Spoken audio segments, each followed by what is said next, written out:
565 pasangan wanita baru, 5. Apa yang kamu katakan? Mo Dongyang yang ada di sampingnya seolah-olah tidak mendengarnya dengan jelas, dan bertanya sekali lagi. Aku tidak akan punya anak dengannya. Aku tidak akan membiarkan anakku dilahirkan di dalam lingkungan tanpa cinta. Kali ini, Leng Xicheng mengatakannya kata demi kata, terdengar jernih, jelas, dan tanpa ragu-ragu. Hal itu membuat hati Gu Qingqing merasa sangat terpukul. Leng Xicheng sangat arogan, bagaimana ia bisa membiarkan seorang wanita yang tidak ia cintai melahirkan anaknya. Pria itu menikahinya untuk membalas dendam kepada keluarga Su dan kemarahan sesaat kepada Su Zipei karena sudah pergi meninggalkannya. Selain itu, juga untuk kematian ayahnya, dan memenuhi nafsu sesaatnya.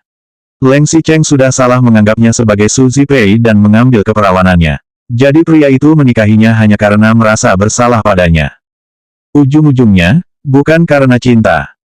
Gu Qingqing sudah mengetahui itu sejak lama. Putri pembantu yang berstatus rendah seperti dirinya, mana bisa menjadi istri tuan muda dari keluarga kaya.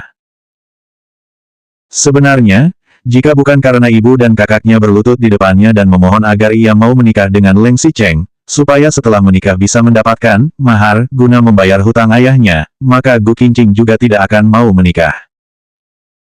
Gu Qingqing mundur dan pergi secara diam-diam. Setelah kembali ke meja utama, ia hanya berkata, aku tidak menemukannya. Tidak lama kemudian Leng Xicheng turun bersama Mo Dongyang, dan tidak ada orang yang menyebutkan bahwa tadi Gu Qingqing mencarinya. Leng Xicheng juga tidak tahu bahwa semua yang baru saja ia katakan, telah didengar oleh Gu Qingqing. Tetapi karena sudah menikah, mereka pasti harus tidur bersama di malam pertama pernikahan. Malam hari, Gu Qingqing kembali ke kamar, dan duduk di kepala tempat tidur sendirian. Karena ini adalah malam pertama, seluruh ruangan itu dihias dengan warna merah, mulai dari spray tempat tidur, selimut, dan pakaian semuanya berwarna merah, tetapi dalam hati Gu Qingqing tidak ada sedikit pun kebahagiaan ataupun gugup, yang ada hanyalah kesedihan. Ia tak tahu apakah ia benar-benar menantikan kedatangan Leng Xicheng, atau menantikan kehidupan pernikahannya yang akan datang, atau menantikan kehidupannya yang kelam.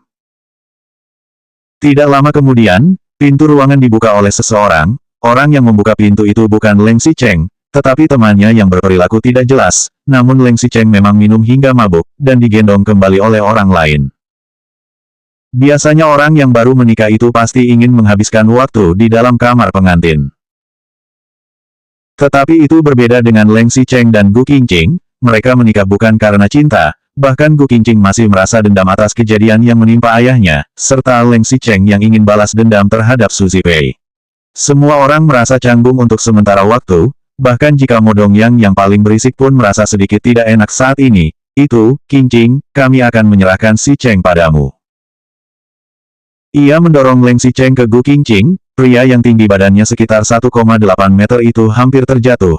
Namun Gu Qingqing dengan cepat mengangkatnya, sementara beberapa orang itu menutup pintu dan pergi. Kemudian, orang dari keluarga Leng bertanya, apakah ada hal ini yang harus dilakukan? Jangan bertele-tele, mungkin mereka bahkan tidak akan tidur bersama malam ini. Suaranya menjadi semakin pelan, dan akhirnya menghilang saat pintu ditutup.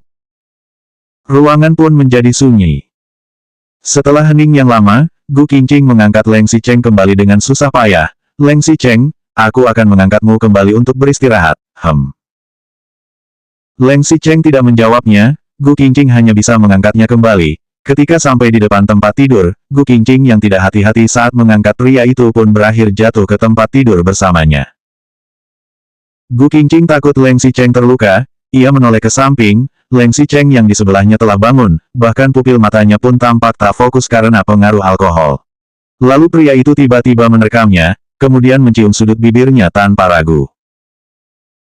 Leng Xicheng melepaskan gaun merah Gu Qingqing perlahan, saat ia akan segera menekannya, Gu Qingqing mengingatkannya dengan lembut, itu, apakah kita tidak perlu menggunakan pengaman? 566 pasangan wanita baru, 6. Tubuh Leng Xicheng tiba-tiba berhenti di udara, pupil matanya tampak tak fokus, tapi ia menjadi jauh lebih sadar dari pengaruh alkohol setelah mendengar peringatan Gu Qingqing. Apakah mau memakai itu, atau aku minum itu, nanti? Meskipun ia tidak mengatakannya dengan jelas, Tetapi Gu Qingqing percaya bahwa Leng Xicheng bisa mengerti apa yang ia katakan. Benar saja, Leng Xicheng dengan cepat mengerti, ia tidak hanya mengerti, menurut kepribadiannya, ia pasti tidak akan memintanya. Ia segera menekannya dengan pandangan dingin, suaranya bahkan lebih dingin daripada pandangannya, kamu yang akan menyelesaikannya sendiri. Masa lalu bisa dilihat dengan sangat jelas, dan dalam beberapa tahun mendatang, setiap kali Leng Xicheng datang, Gu Qingqing akan minum obat. Bahkan, terkadang Leng Xicheng masih akan mengingatkannya, agar jangan sampai hamil. Dan setiap kali orang tuanya mendesak mereka untuk punya anak, Leng Xicheng juga akan berbalik dan pergi, pria itu tidak bersedia untuk memiliki hubungan dengannya. Tetapi sekarang, Leng Xicheng malah mengatakan ingin punya anak. Bukannya ia mengatakan bahwa anaknya harus dilahirkan dalam lingkungan yang penuh kasih sayang. Gu Qingqing tidak berharap Leng Xicheng begitu cepat mencintainya, tetapi begitu Leng Xicheng mengatakan itu, apakah pria ini telah berencana untuk menghabiskan seumur hidupnya bersamanya? Kamu, benar-benar ingin punya anak. Melahirkan anak bukan seperti membeli hewan peliharaan, bahkan hewan peliharaan pun tidak bisa ditinggalkan sesuka hati. Tentu saja, mempunyai anak berarti harus merawatnya dengan baik. Sekarang berbeda dengan ketika baru saja menikah, pada saat itu, Gu Qingqing masih tenggelam dalam rasa sakit karena kehilangan ayahnya, dan masih memiliki rasa permusuhan dengannya. Selain itu, Ni Zining baru saja pergi, namun hati Gu Qingqing masih dipenuhi dengan pria lain, dan tidak ada Leng Xicheng, dan juga.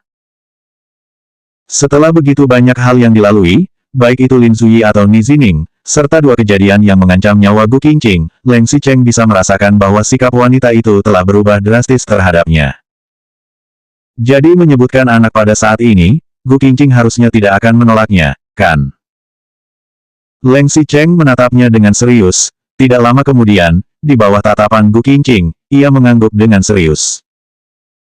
Gu Qingqing menatapnya dengan ekspresi tenang, setelah waktu yang lama, ia baru berhenti menggigit bibir bawahnya.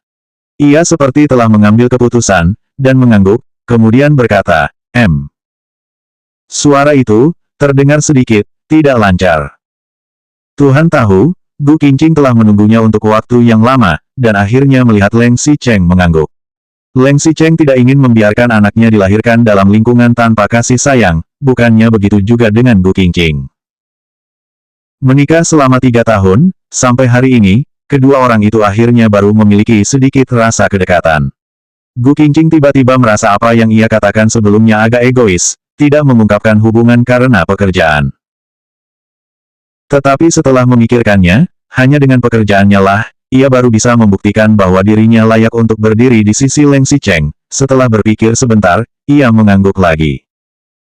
Setelah cukup lama, ia memeluk pria itu dengan lebih erat.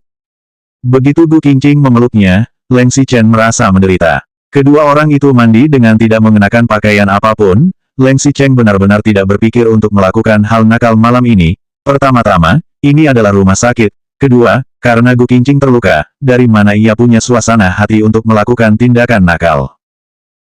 Tetapi begitu Gu Qingqing memeluknya, tubuh wanita ini menempel erat dalam pelukan Leng Xicheng. Tubuh wanita berbeda dengan tubuh pria, rasanya lebih halus dan lembut, dengan lekukan melengkung, bahkan jika ia ingin menjadi Liu Xiaohui, tubuhnya juga bereaksi secara tidak terkendali. Tetapi Leng Xicheng juga tidak ingin mendorongnya, ia menyukainya selama bertahun-tahun, dan akhirnya Gu Qingqing setuju untuk punya anak dengannya. Modong yang pernah berkata, begitu seorang wanita memiliki keluarga, punya anak, maka hatinya akan menetap. Apakah karena ia menyelamatkannya 2 kali, dan itu akhirnya membuat Gu Qingqing melunak. Namun, mandilah. Leng Xicheng mengatakan itu dengan dingin dan tegas, kemudian mendorong Gu Qingqing dengan ekspresi serius. Selanjutnya bab 567 pasangan wanita baru 7.